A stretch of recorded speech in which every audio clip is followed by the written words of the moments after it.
Hey, this is Ryan again on Speaking to the Darkness, where I just ramble about stuff. Tonight, it's about 11 p.m. here, just outside of Milwaukee. There's a little bit of sprinkling right now. You got the light pollution in the sky, where you can almost believe a sunrise is coming, almost, somewhere in the east. And then you hear I don't know if you hear all the bugs out here, cicadas, whatever the fuck they are.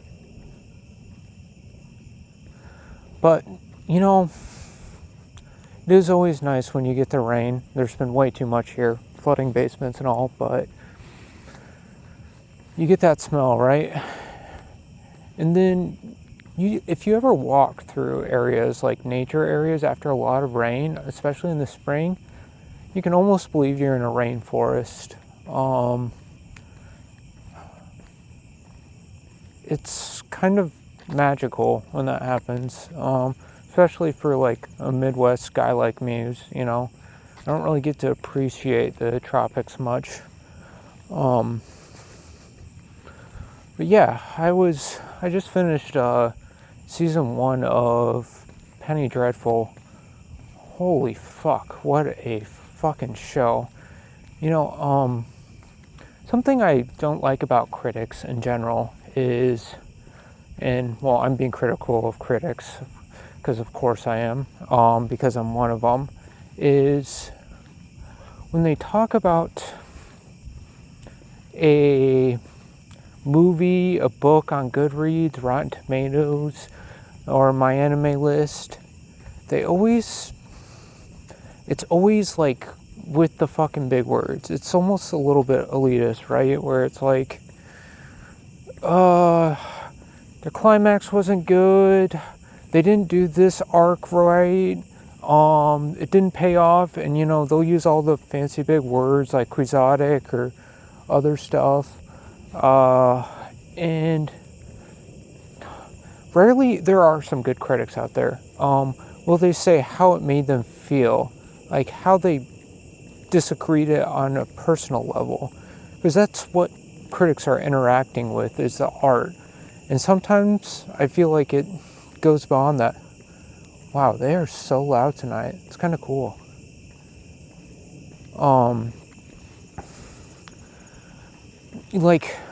Something, because more and more I'm focusing my career on writing, is that writers, a lot of critics, especially the really good ones, they are such good writers. Like, I'm like, oh my god, they are better than me. Like, vocabulary they use, it's like fucking research essay. I'm like, oh my god, dude, chill. Like, it's sick. It's sick. But then I read their contents, and it's like, they just shit on it. Like, for example, you read a George R. R. Martin Game of Thrones book, like, and it's, there's the usual, some negative reactions, which are, they don't agree with the violence and the sex, right?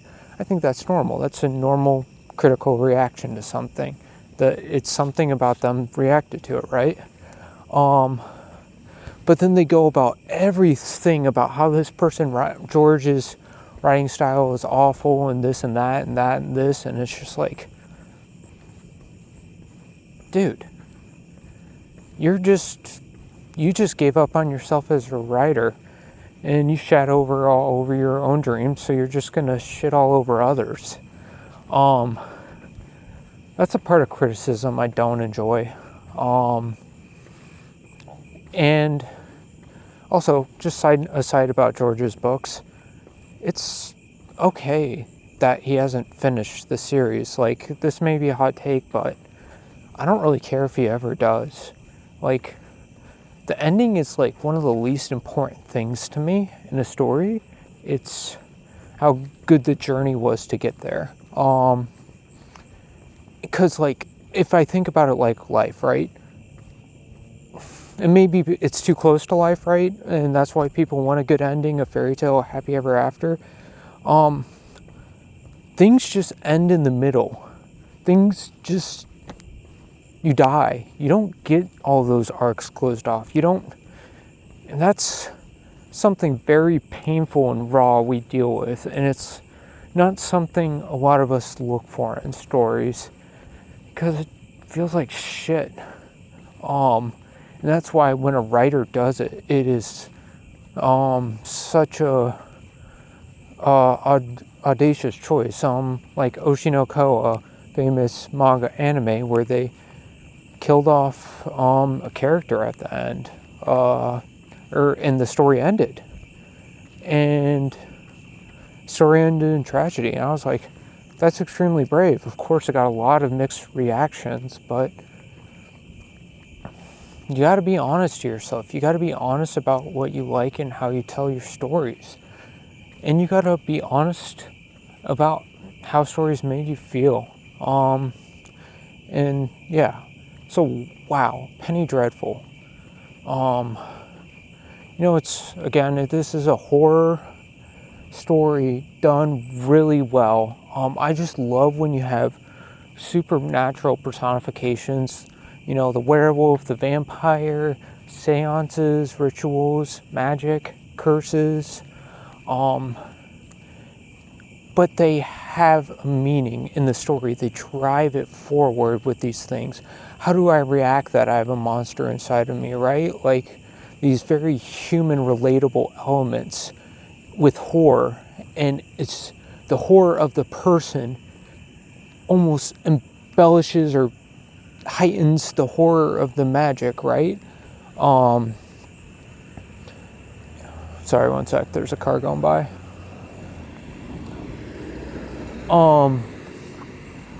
And so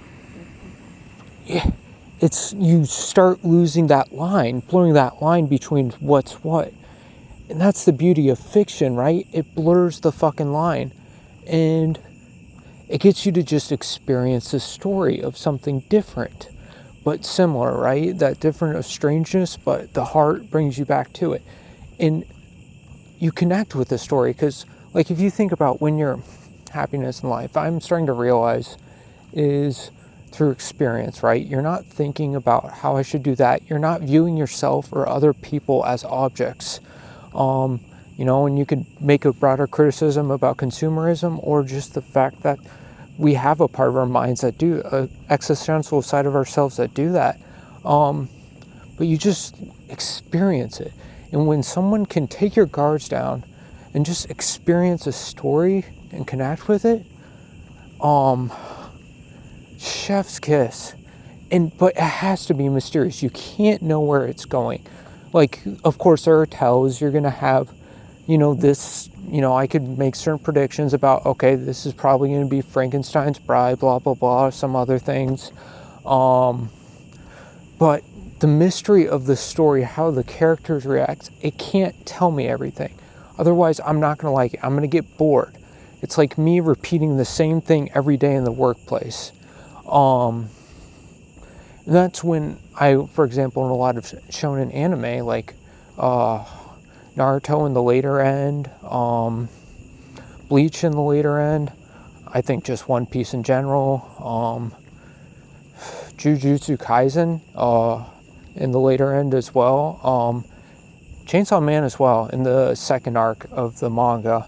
I also think that's an issue with the industry, where they make someone produce a chapter each week. And so I don't think you can be creative always having that like corporate pressure on you to produce things right away.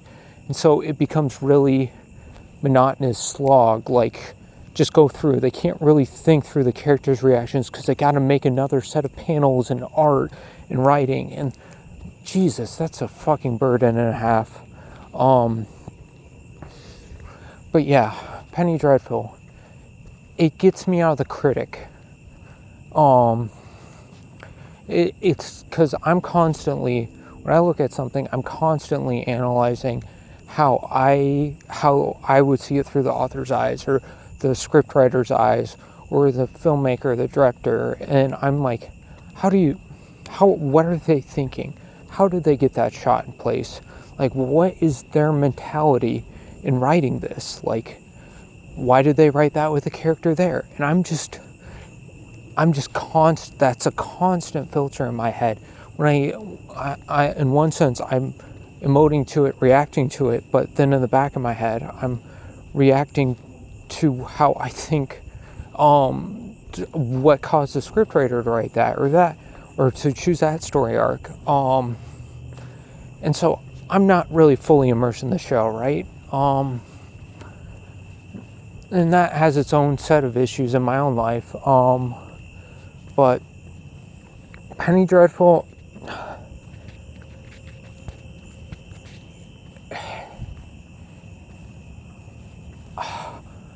I just love the ending of the first season, whereas like talking about curses, right? And the devil wants her. It's almost like a Hellboy type plot, with a lot of mystery. And devil wants her, blah blah blah. You got all these sub arcs about a dad who failed to his daughters, just a lot of really good emotional arcs with supernatural. Like, I don't think enough authors realize the importance of having fight scenes or actions with the emotion. Because if you're just doing the action or the fight scene and not the emotion, and you don't have the emotion along with it, it fails. It's not going to feel the same way. I mean, if you're a big action head, it's going to succeed for you, but I think for most people, it won't quite ring for them, right? A lot of Marvel movies are running into this issue now, right? Where they don't have an emotional core because there's not really any stakes.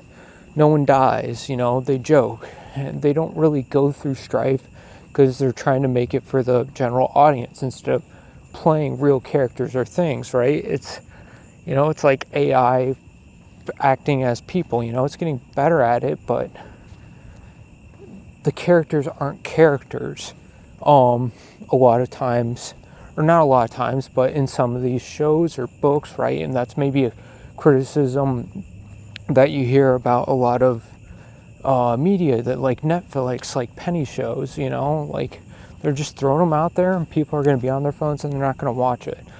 And there's going to be truth in that.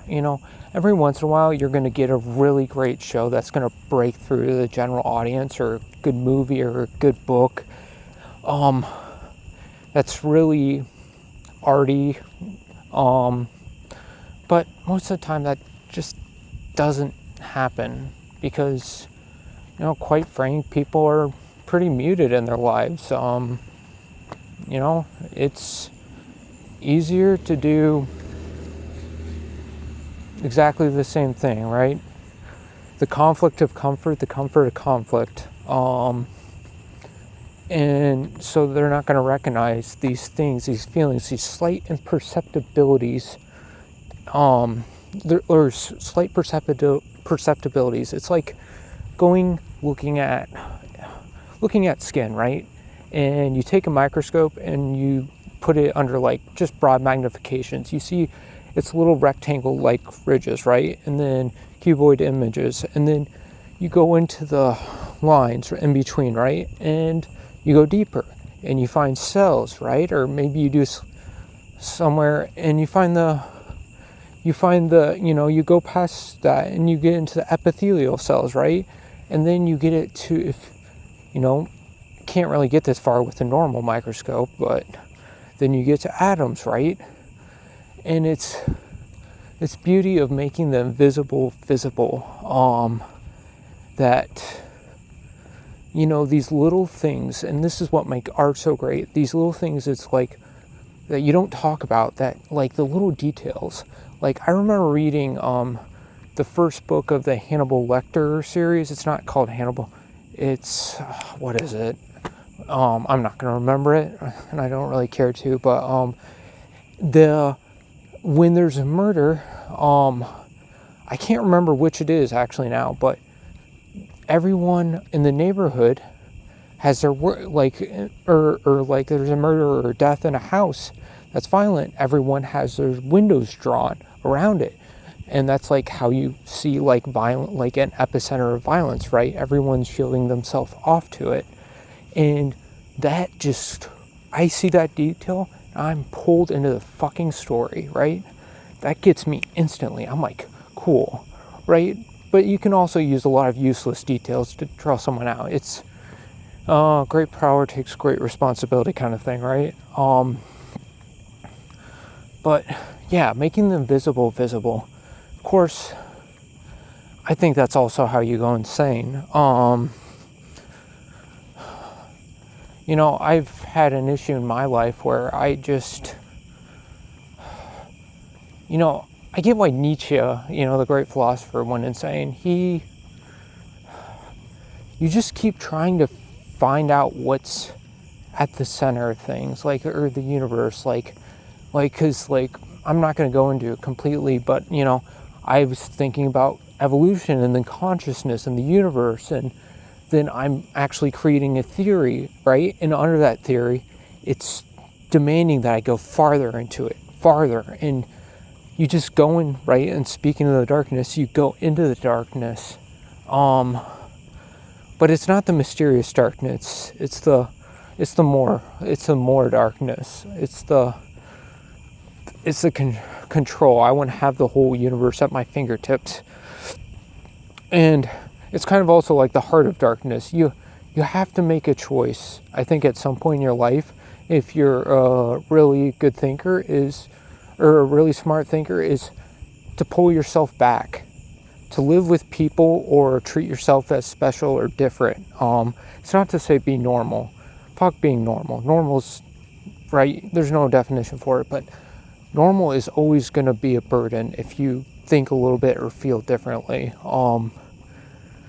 And it's not to oscillate the other side of the special spectrum where I'm so different, no one understands me, right?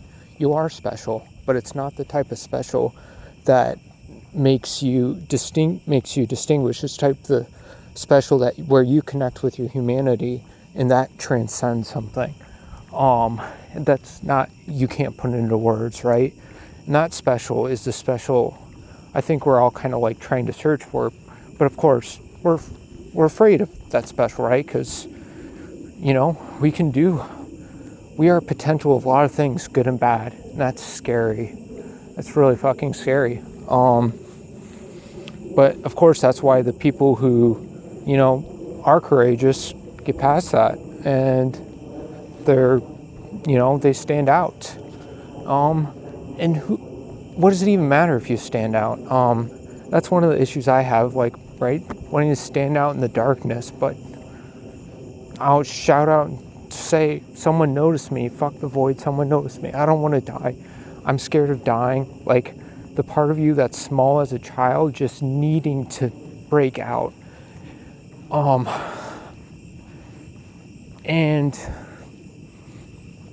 you think, like, I think, like, I have such great ideas, like, they're so broad, they're so brilliant, if only someone would just understand them, right? And then I don't ever do anything, because there's such a great pressure on that, right? And then you don't do anything. And it's hard, because, you know, I don't know if you guys get this sadness behind your eyes, you know, like a stinging. You can't cry, or at least I can't cry. Like, I love to cry, but I wouldn't let myself be cathartic, or I don't let myself have a cathartic cry. Feel the feelings, you know, which, you know, guys are really good at analyzing their feelings, analyzing their thoughts, but compressing it, understanding it, going from 0 to 100 a second. Women are really good at being at the 20, 10, feeling each thing. You know, that's why they react so strongly to things that you're like, why is that not a big deal? But, yeah, that sadness there behind the eyes it's hard to,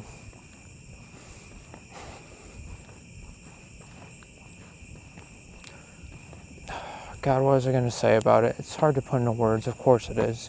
Everything like abstract is hard to put into words until you do put into words to it. and then you talk to people and they're like, oh my God, you're so smart, right?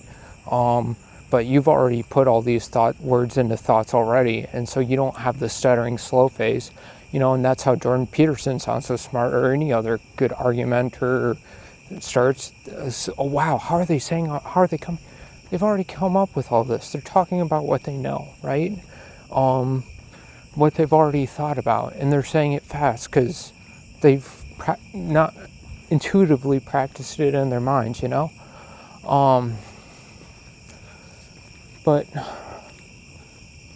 eye stinging. Yeah, more of I realized what that is for me is more self believes I can't than I can.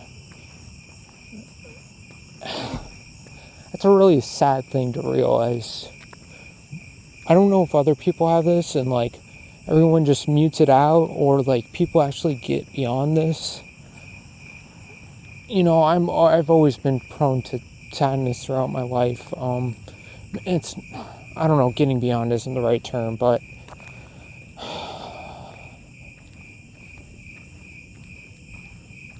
more of you believes you can't do something than you can.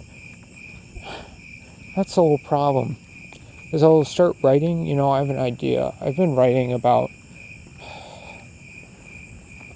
a lot of, science fiction, fantasy, a lot of psychology around this story, this world I've built around consciousness, AI, the future of the world, how we're going to interact with each other in the future, a lot of world mechanics, and you're just building one after the other, because the whole web has to be filled out or the world doesn't work.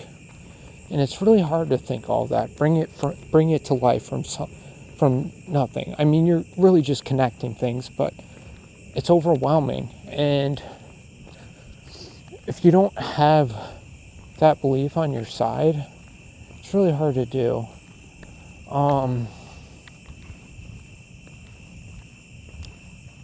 It's nice to, but yeah, it's nice to read something or watch something like Penny Dreadful that takes those conflicts and says, yeah, the line between life and death, that's when you're living. That's the spark. That's what we hover between. And it stays there on that tension. And it makes the people feel felt and real in dealing with their conflicts and running away from them, then facing them, then running away, then not dealing with their guilt or shame or like, and it takes turns. Like I'm going to write like this, whatever gets written, I'm going to write about a character that, was experimented on, left in the darkness, and, for months, and seeing how confinement, affected them in this society. All this, why do we have experiments and all that stuff was explained, but, yeah, and so they don't react well, and again, there's powers, consciousness, psychokinesis, all connected, but, they have breakdown and they attack people and people die, but they're protected because they're useful to the church but my point is, they really struggle they're really empathetic, right? And because they've been in the darkness so long, they really want to understand. They just latch on to people to feel something because they don't have a sense of self because they haven't been around people, right? And they really struggle. They panic when they don't have someone there, right, to have that sense of self.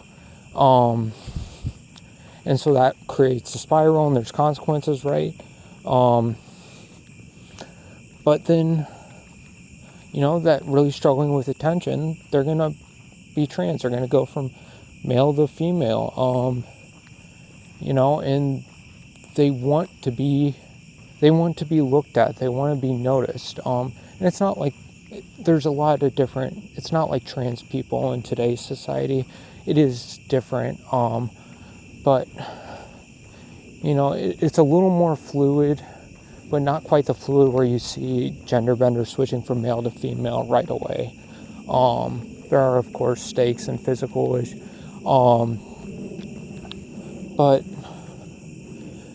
wanting to be looked at, right? Wanting to be noticed. And then when you are in those relationships, what happens, Like, that to me, writing that character feels real. And, I've looked at dating apps. I've seen trans people swipe right on me, and I've thought about this. Because I tend to really align with people who are, LGBTQ on the spectrum of sexuality spectrum. Even though I'm I'd have, I don't know if I'd have sex with a guy. This is Rome, I'm definitely having sex with a guy. But just because of all the barriers around it, I don't know if I ever would. And that's something I haven't fully made peace with. I don't know if I ever will. Wishing I would explore that stuff, but I also think a lot of writers write their regrets out like this, and maybe this is just me experimenting with a character and feeling all that.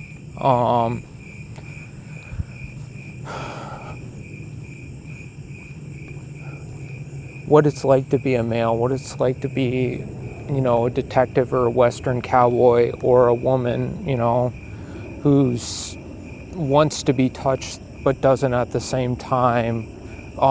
These feelings these ineffable feelings, that you can't quite describe or express.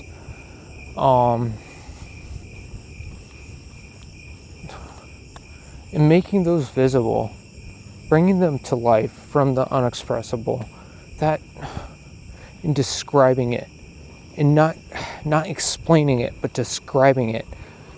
Oh my God, do I struggle with that? Because I can explain away, I will connect ideas, but to the end of time, I'll theory that with this with that. I'll start talking about it, right? And then it's time to express or describe the character's experience, and that's really fucking hard for me to do, because I'm not there feeling and sensing.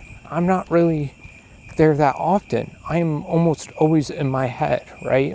I mean, technically we're always in our heads, but you know what I mean.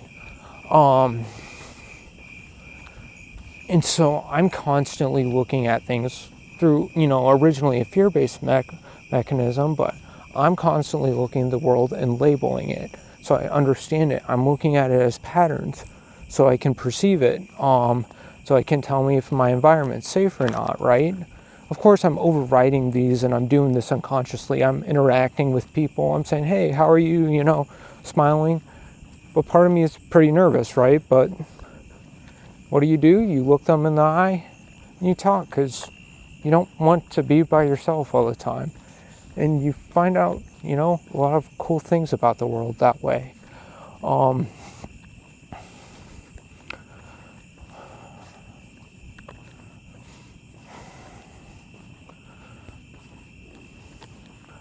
So I don't really want to spoil much about Penny Dreadful, except that it lives in between the line of life and death.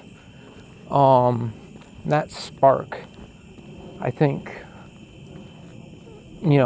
I personally think where humanity needs to go to struggle with these things is humanity.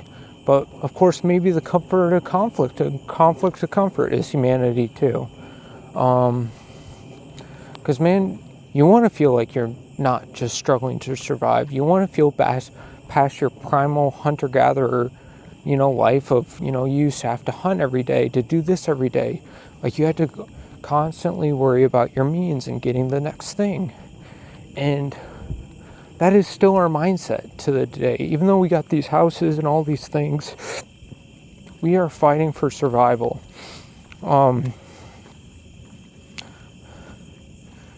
I don't know if we go beyond that as a species. I don't know.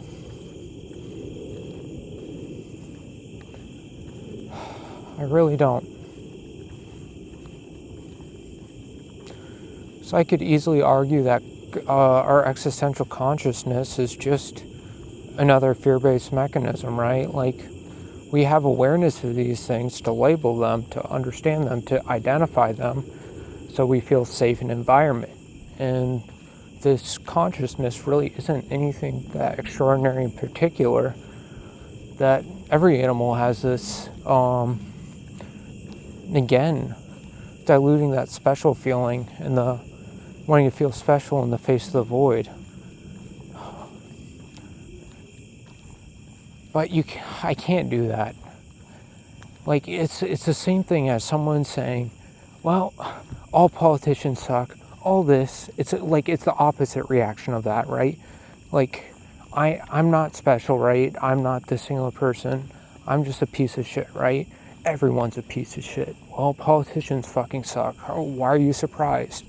And then you never look for like the nuance of policies of people, or like how they're going to improve. Like, COVID's a classic example. When there was data coming out about the vaccines and how they weren't as efficacious, but that didn't change, or our policies around it, and it led to a lot of people not trusting the government, because they said, hey, there's these issues with, I think there might be these issues, right? And then on top of them having issues, they weren't quite as effective. Like,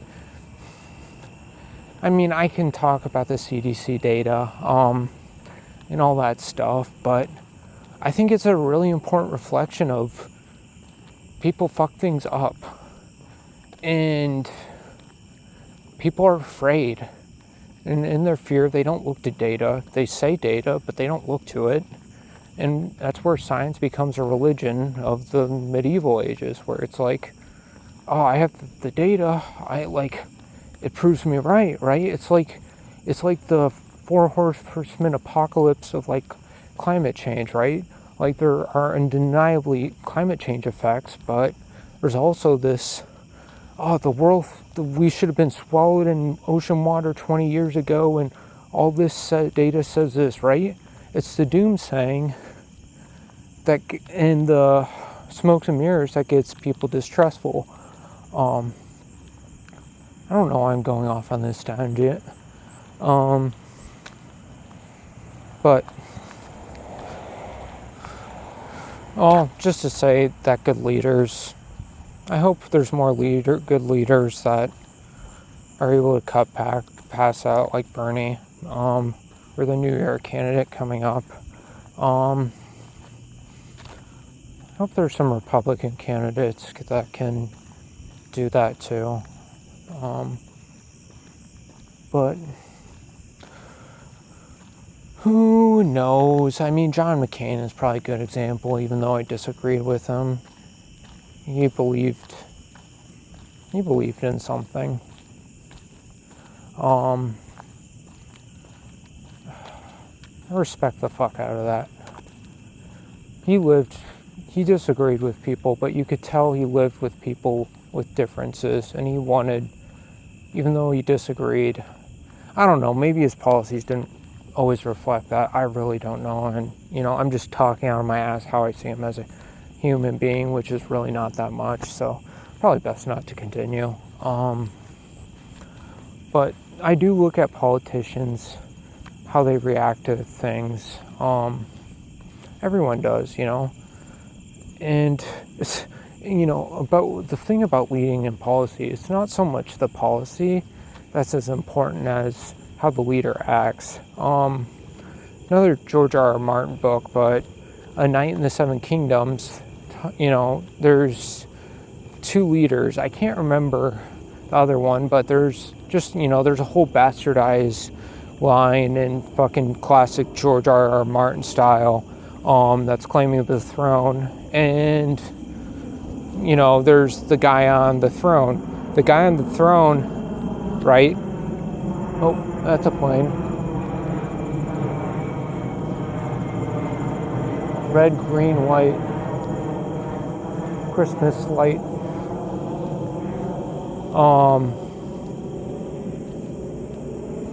George R. R. Martin,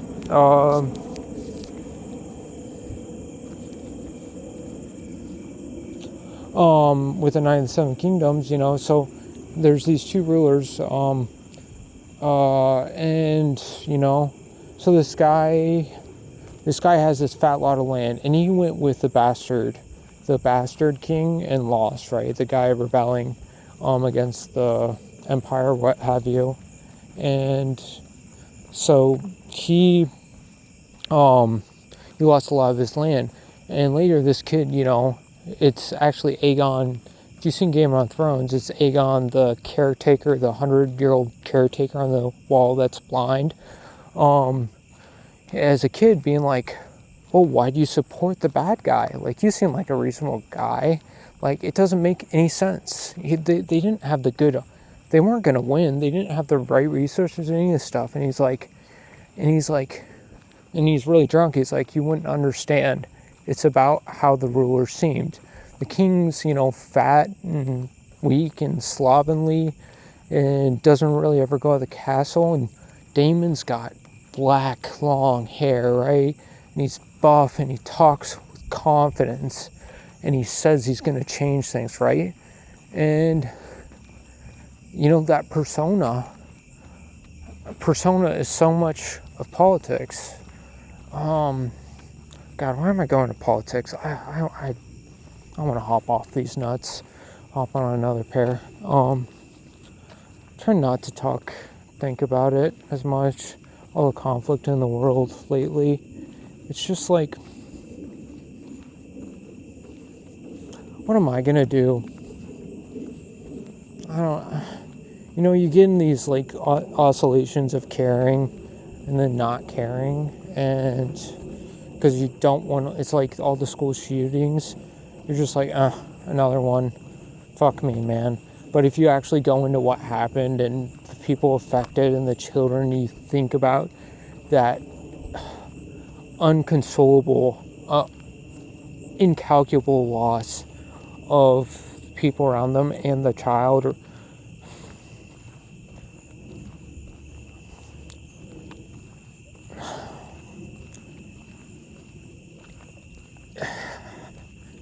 You can't, to survive, you can't feel it. You can't feel everything you see on the news. It would just ruin you. All the tragedy in the world.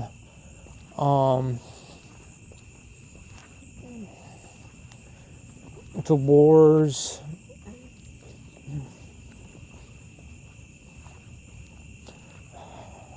You want to be the naive, you want peace, and you're going to be like, come on, we can have peace,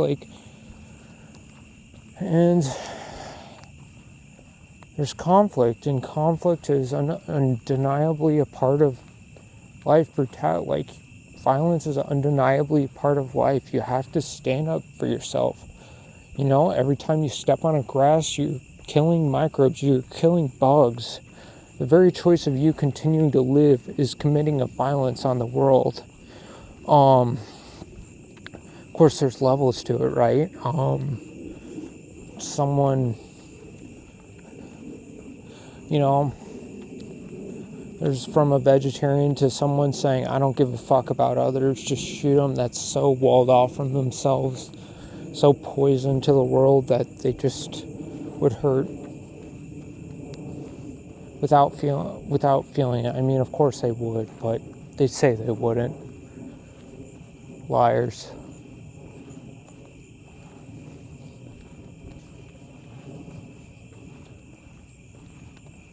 If there's everything I'd just finger wag, I'd be that. You're a fucking liar. You care so much you don't even know how to express it or say it, and you just say fucking macho things. Fuck yourself.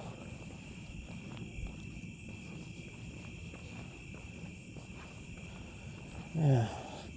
Well, see, I'm getting angry. I'm good at that. Might be getting other people listening to this. Of course, no one's listening to this, or maybe some people are. But I don't really ever hear people ramble or just talk about different things. Like, it'd just be nice to hear someone's voice, fall asleep, or just know that they're not alone in the darkness, right? That's what good media does for me. It stops me from thinking like this, always analyzing everything. Just reminds me it reminds me to feel. It doesn't remind me, it does it. It's not words, it just, their heart, body, soul, mind, there's no distinction. All are together and all are there.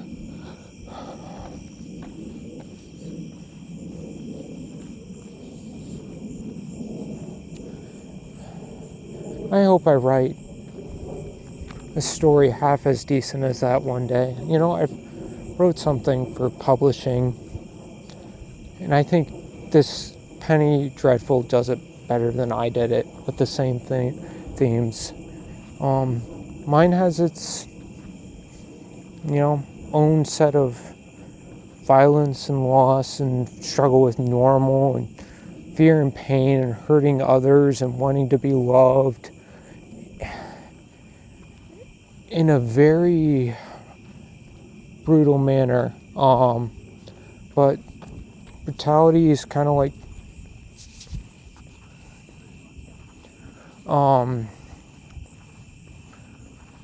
I think that needs to be painted a part of human condition, especially along the lines of sex and sexual violence. And it just, I remember a little while back my therapist being like, very wise man, but then don't have sex, or nudity on the screen. Like, it needs to do something, it's not sex for sex's sake. And I'm like, why? Like, why do we have to have this Puritan fucking thing everywhere? It's just,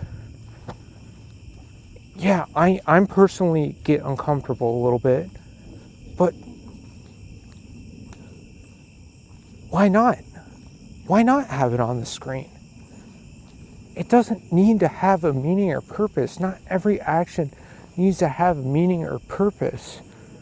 To make a note of our survival, author's note on our existence, our fucking authors that have bigger fucking fonts than the fucking titles themselves.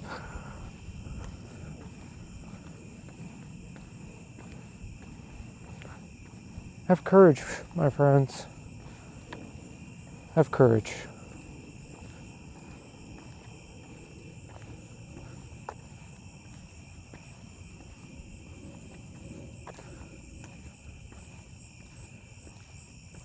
The night is old, is full of terrors. The night is young, full of fucking beauty, man. There's so much beauty in the night, and no one really goes out and walks through it.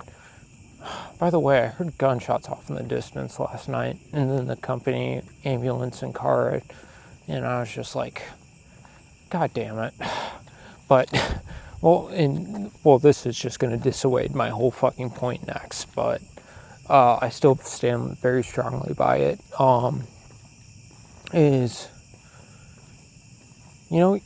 It's like getting up early in the morning, like an early morning riser, but going for a walk outside, experiencing the world that no one experiences.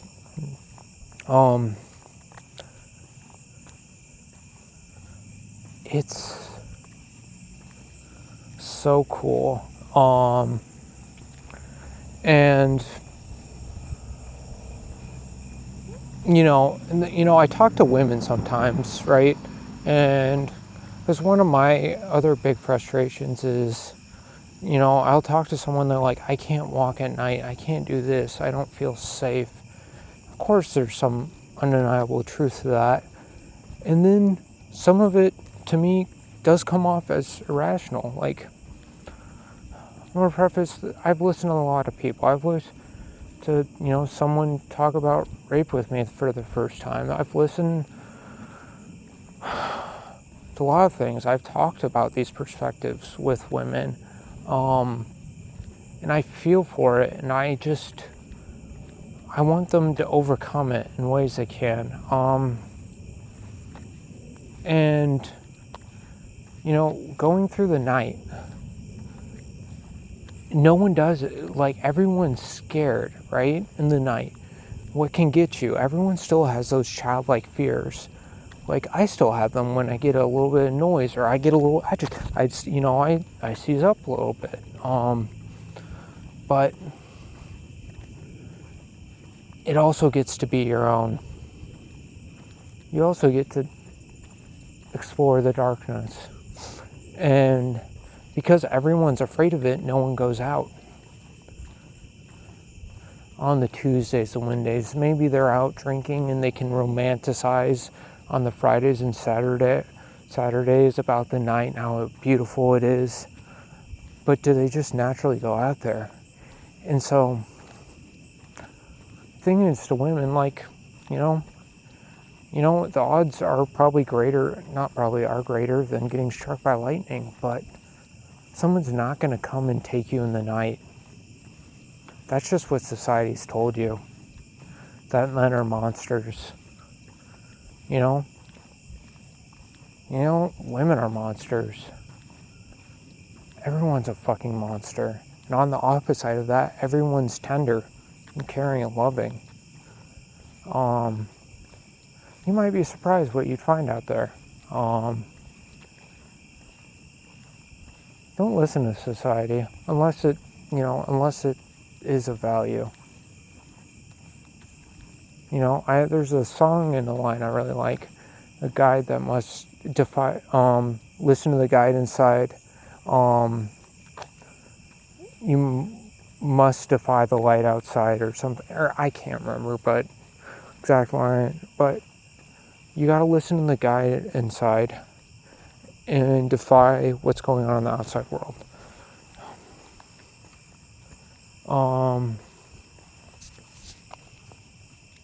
So yeah, Penny Dreadful.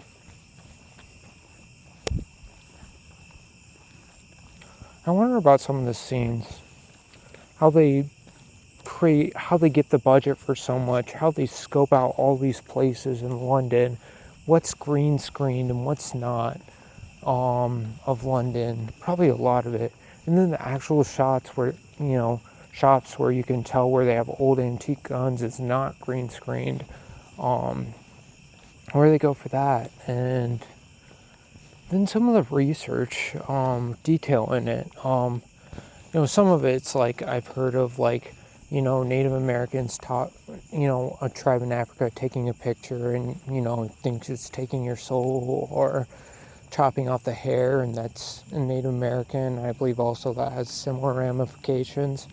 But then there's some that I'll just talk about on the show. I'm just like, whoa, that analogy, that metaphor, I have no clue what they're talking about. And so it inspires me to get into the details of my own writing and my own work. It's hard to, but I think that's where the magic happens. It's the part I fear the most, too, that says I can't the most. I can create the general world, I can create the ideas, but, yeah, I've already said that. I'll end it on this. I'm reading a little bit of Picture of Dorian Gray, and, it's been really impactful on how I see the world, in, like, all things that are really impactful and that change how I see things and affect me. I have a lot of trouble opening up the book again, or the story again, because I'm not ready for all that feeling, that change, that, oh God. But my final thought is,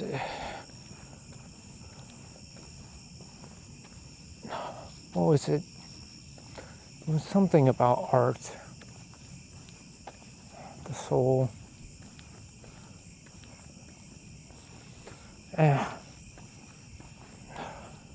it's easy to kind of just in this like free state to kind of just think and say things and just ramble off. But like I extended this to be like a stream of consciousness thing. But part of me undeniably kind of is speaking to the audio, not the camera, because I'm not recording with a camera. Wanting to help, wanting to talk about my process, trying to keep it like down, my defenses down, and like all these little things. I can't really describe these things about story and art.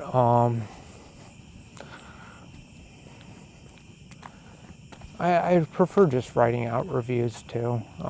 I've wrote a few anime reviews. Every once in a while I'll get so inspired to write one. I did one on Dan to Dan. I thought was pretty fire. But yeah,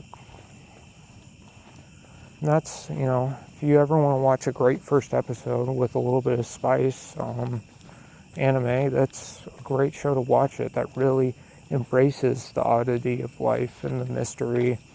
Unfortunately, it loses that in the process, and it was so inspiring and frustrating at the same time, falling into those same shonen traps, and losing its mystery, becoming the rhythm.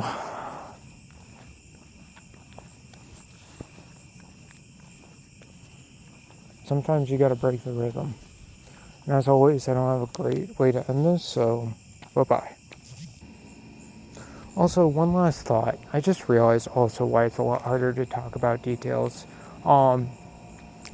You have a conversation with someone to critique it, to talk about it, right? To stimulate it. You have a conversation with yourself. I'm not really having that conversation with myself. I'm just kind of going, okay,